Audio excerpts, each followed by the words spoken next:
বৌদি গো, একটা কথা ছিল। হ্যাঁ বল। ওবেলা আসবি না তাই তো?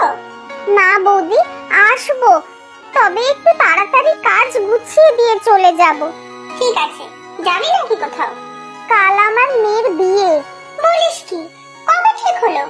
আমাদের জানাসনি কেন? এই তো গত পরশু ছুটি নিলাম না, সেই দিনই তো এসেছিল মেয়ে দেখতে। কি বলছিস? পরশু দেখে গেল আর কালকে বিয়ে? এরকম হয় নাকি আবার? হ্যাঁ বৌদি, সেটাই তো। তুমি তো জানো আমার মেয়ে কেমন রোগা লিকলিকে। ভালো ছেলে আর কে বিয়ে করতো, খুব চিন্তায় ছিলাম বৌদি। আর পরশু যে এলো তার এক দেখাতেই পছন্দ হলো আর বিয়ের তারিখও ঠিক করে ফেললো। ভালো মতো খোঁজ খবর নিয়ে দেখেছিস তো? বিয়ে বলে কথা। আমি তো সেরকম কিছু দেখিনি, তবে আমার এক মাসি এনেছিল সম্বন্ধটা। বলল তো খুব ভালো, খুব তাড়া দিচ্ছিল যে। জানি না বাবু, এত তাড়াতাড়ি সব ঠিক হয় সে তো আগে কখনো শুনিনি। সত্যি বলতে কি, আমিও প্রথমে হকচকিয়ে গিয়েছিলাম গো। ছেলের মা সোনার বালা দিয়ে পাঠিয়েছিল, মেয়ে পছন্দ হলে একেবারে পুড়িয়ে পাকা কথা বলে নিতে। ছেলে কি করে সেটা জানিস? দিনে নাকি চামড়ার কারখানায় কাজ করে, আর রাতের বাজারে মাছ বেচে। মাঝে মাঝে কাজে বাইরেও যেতে হয়। তুই ভালো করে একটু খোঁজ খবর নে রে মিনু। মেয়ের বিয়ে বলে কথা, সারাটা জীবন তোকে কাটাতে হবে। কি করি বলো তো বৌদি, মাসিও খুব চাপ দিচ্ছে। আমার তো আর কেউ নেই, খোঁজ খবরই বা নেব কি করে? আজকাল কত কি হচ্ছে জানিস? হ্যাঁ গো বৌদি, আমার মেয়েটাকে বেচে দেবে না তো? শোন মিনু, একটু সময় নেওয়ার চেষ্টা কর। বল, টাকা পয়সা জোগাড় করতেও তো কিছু সময় লাগবে। ঠিক বলেছো বৌদি, দেখি বিকেলে কথা বলে। এই জানো, মিনুর মেয়ের বিয়ে ঠিক হয়েছে। বাহ, ভালোই তো। টাকা চেয়েছে বুঝি? না, তবে টাকা দিতে তো হবেই, অনেকদিন আগেই একবার বলেছিল। ঠিক আছে, যা লাগবে দিয়ে দাও। আমাদের অনেক বিপদে ও পাশে দাঁড়িয়েছিল। আমি তো ভেবেছিলাম বিয়ের বেনারসিটাই দেব, সাথে কিছু টাকা। আচ্ছা, যা ভালো বোঝো। তার হচ্ছে কোথায়? কালই বলে বিয়ে। কাল বিয়ে? ওই আগে বলেনি তো। আমিও কিছুই জানতাম আগে, আজই তো বললো। বাবা, কি এমন গোপনীয়তা? কোনো রাজা মহারাজার সাথে বিয়ে হচ্ছে নাকি? না গো, মজা নয়। আমার কিন্তু চিন্তাই হচ্ছে। পরশু নাকি ছেলে এসেছিল দেখতে, একেবারে সোনার মালা সঙ্গে নিয়ে। পছন্দ হলে পাকা কথা বলে যাবে, দুদিনের পরে বিয়ে। ওরে বাবা, এ তো ঝট মাংনি পট বিয়া। ডাল মে কুছ কালা হ্যায় বলছো? বুঝতে পারছি না ওদের এত তাড়া কিসের। যাক, ওদের ব্যাপার ওরাই বুঝুক। টাকা পয়সা কি লাগে দেখো। আর একটা কথা, প্রতি মাসে 1 তারিখেই এসে মাইনের টাকার কথা বলে। আজ তো মাসের মাইনেটাও চাইলো না। তাহলে বিয়ের টাকাটা দিচ্ছে কে? ওর মাসি? মাসির কি উদ্দেশ্য? মাসি? বরের মাসি আর কোনের পিসি? না, মেয়ের মায়ের মাসি। তারা তো তাড়াহুড়ো কেন? আচ্ছা ছাড়ো, দেখো কি হয়। তুমি কেঁদো না মা, আমার যা হওয়ার হবে। সারা জীবন আমাকে বড় করার জন্যই সব করেছো। জানি না রে, যা করতে যাচ্ছি তাতে তোর মঙ্গল করছি না অমঙ্গল করছি। আমাকে ক্ষমা করে দে মা। তোমার যা ঠিক মনে হচ্ছে তাই তুমি করছো, তারপর যা হবে তা আমার কপাল। তবে দেখো মা, আমি যেখানেই থাকি, যেমনই থাকি, কখনো কাঁদবো না, কখনো তোমাকে কোনো দোষ দেব না। আমি তোকে জলে ফেলে দিচ্ছি না তো মা। উফ, কি যে করি আমি। তোর সেই কোন ছোটবেলায় তোর বাবা আমাদের ছেড়ে চলে গেল। বাবা কেন ছেড়ে গেল মা আমাদের? চুপ করে থেকো না মা, এতদিন বলনি। কাল তো আমি চলেই যাব চিরদিনের মতো, আজ তো বলো মা। খুব খারাপ ছিল মানুষটা, কারখানায় কাজ করত, রোজ কাজের শেষে নেশা করে বাড়ি ফিরত, তারপর রোজ গালিগালাজ, সামান্য কারণে আমাকে মারতো। কিচ্ছু বলতাম না রে, তুই ছোট ছিলি, মুখ বুজে সহ্য করতাম। বাপের বাড়ির লোকজন তুলে কথা বলতো। তোমার বাপের বাড়ি মানে আমার মামা বাড়ি? এখন তো আর কেউ নেই। হ্যাঁ, বাবা মারা গেল, ভাইটাও বিয়ে করে কাজের খোঁজে দিল্লি না কোথায় চলে গেল। আপন বলতে এই মাসি। জানিস তো আমার বিয়েও এই মাসেই ঠিক করেছিল। তোর বাবাও কেমন আত্মীয় হয়। কিন্তু বাবা চলে গেল কেন মা? একদিন নেশার চোটে একেবারে অন্য মানুষ তোকে কোলে নিয়ে রওনা হয়েছে অন্য কোথাও চলে যাবে বলে। আমার আর মাথা ঠিক রইলো না, জোর করে তোকে ছিনিয়ে নিলাম। তারপর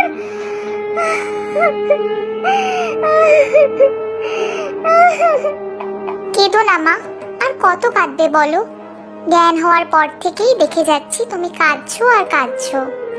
আমারও সেদিন মাথা ঠিক ছিল না, ওর জামা কাপড় যা ছিল সব ছুঁড়ে বাইরে ফেললাম। যাও, বেরিয়ে যাও বলছি ঘর থেকে। বেরিয়ে যাব আমি? আমার বাড়ি এটা। আসুন, বেরিয়ে যাব, তবে আমার মেয়েটাকে যে। না না না, হাত দেবে না আমার মেয়ের গায়ে। তুমি মানুষ নও, একটা জন্তু, পশু একটা। কি? আমি জানোয়ার? তাহলে থাক তুই এ বাড়িতে একা একা। আমি আমার মেয়েকে নিয়ে যাবই।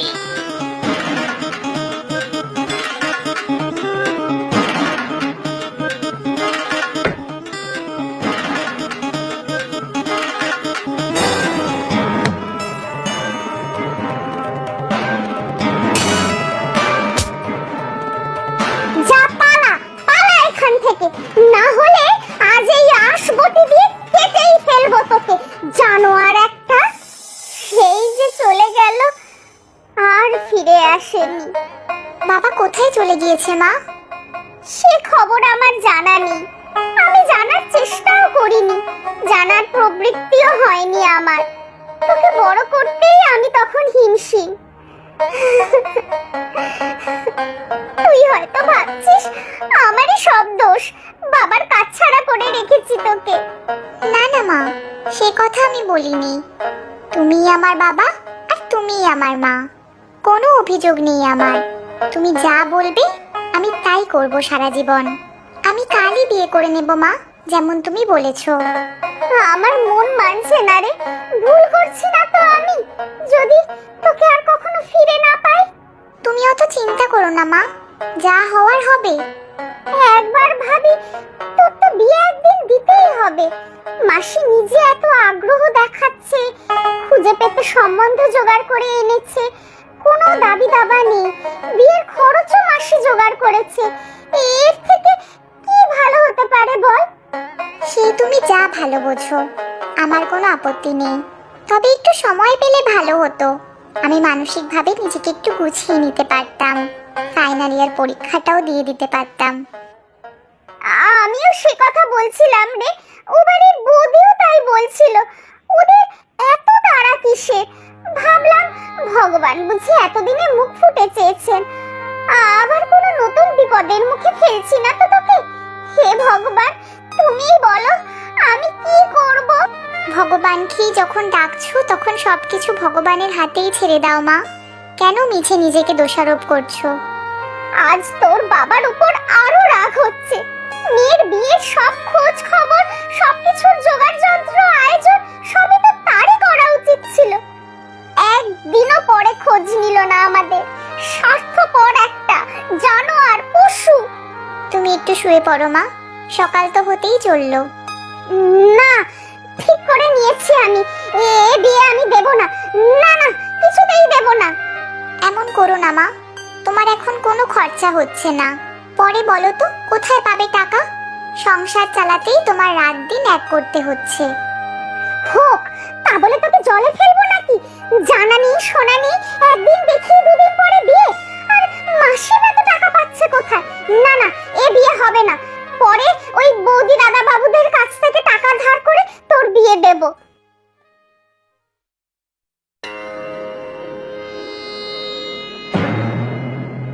কি রে মিনু, মা মেয়ে এখনো ঘুমোচ্ছিস নাকি? কথায় বলে না, যার বিয়ে তার হুঁশ নেই, পাড়া পড়শির ঘুম নেই। তুমি ঘরে এসো দিদিমা। না রে বাবু, আমি এই দাওয়াতেই বসি, কত কাজ বলতো আজ। পড়ে পড়ে ঘুমোলে চলবে? ডাক ডাক, তোর মাকে ডাক।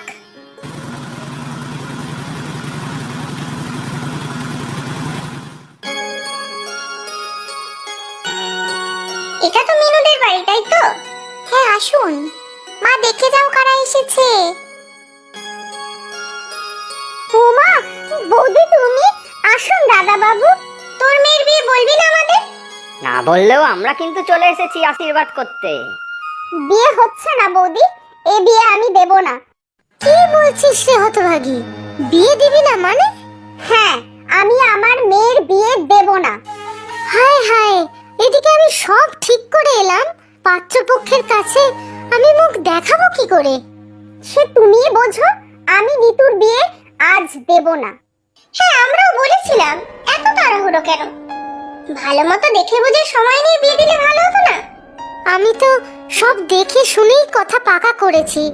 মন্দিরে বিয়ের ব্যাপারে কথাও বলে এসেছি, রাত্রে লোকজনও খাওয়াবো, সব জোগাড় হয়েছে। না মাসি, আমি বললাম তো মেয়ের বিয়ে আমি দেব না। তোমাকে এত টাকা কে দিয়েছে শুনি? পাত্রপক্ষেরও এত তাড়া কিসে? কেমন বড় পাত্রের মা, নিজেরা মেয়ে না দেখে একেবারে সোনার বালা দিয়ে ছেলেকে পাঠিয়েছে পাকা কথা বলতে। হ্যাঁ মাসিমা, শুনে আমাদেরও একটু কেমন কেমন মনে হলো। পাত্রকে আপনি নিজে কতদিন ধরে চেনেন? চিনি মানে এই তো দেখলাম সেদিন এখানে এসেছিল তো। সে কি, একদিন দেখলেন আর বিয়ে ঠিক করে ফেললেন? যদি ধূর্ত লম্পট হয়, আজকাল খবরে দেখছেন না টাকা দিয়ে বিয়ে করে অন্য কোথাও মেয়ে পাচার করে দিচ্ছে। না না মাসি, আমি কিছুতেই এই বিয়ে হতে দেব না। তুমি আমাদের সাথে এমন শত্রুতা করতে পারলে মাসি? বলো কি অপরাধ করেছি তোমার কাছে? না না মাসিমা, আপনি ঠিক করেননি এটা। হ্যাঁ হ্যাঁ, আমিই দোষী। আগের থেকেই আমার সব জানিয়ে দেওয়া উচিত ছিল, কিন্তু কি করব? ও যে পই পই করে বারণ করেছিল। এই মিনুর বিয়েও আমি ঠিক করেছিলাম। বাবলু ছেলেটা খুব একটা খারাপ ছিল না, কারখানায় চাকরি করত, কিন্তু ও যে নেশা করত সে তো আমি জানতামই না। আমার জীবন শেষ হয়েছে, তাতে আমি তোমাকে দোষ দেই না মাসি। তবে আমার মেয়ের জীবন নিয়েও ছিনিমিনি খেলছো তুমি। ছি মাসি, ছি। বল রে মা, বল আমাকে, আমি কিচ্ছুটি মনে করব না। নিজের কেউ নেই, তাই তোকেই নিজের পেটের মেয়ে ভাবি আমি। কতদিন কেঁদেছি তোর সাথে বাবলুর ছাড়াছাড়ি হওয়ার পর। আমি বিশ্বাস করি না। তাহলে কি তুমি এমন করতে পারতে? লোভ, কে টাকা দিয়েছে তোমাকে? বল মা, বল, তোর মুখে যা আসে তুই তাই বল। তুই কি জানিস এ ঘর থেকে বেরিয়ে বাবলু কোথায় গিয়েছে? জানিস না তো? আমি জানি। বাবলু পুরো বদলে গিয়েছিল। চামড়ার কারখানায় সে ভালোই কাজ করে, একাই থাকে, আর সময় পেলে লোককে সাহায্য করে। বাবা কোথায় তুমি জানো দিদিমা? আচ্ছা থাক, এইসব কথা এখন বলছো কেন মাসি?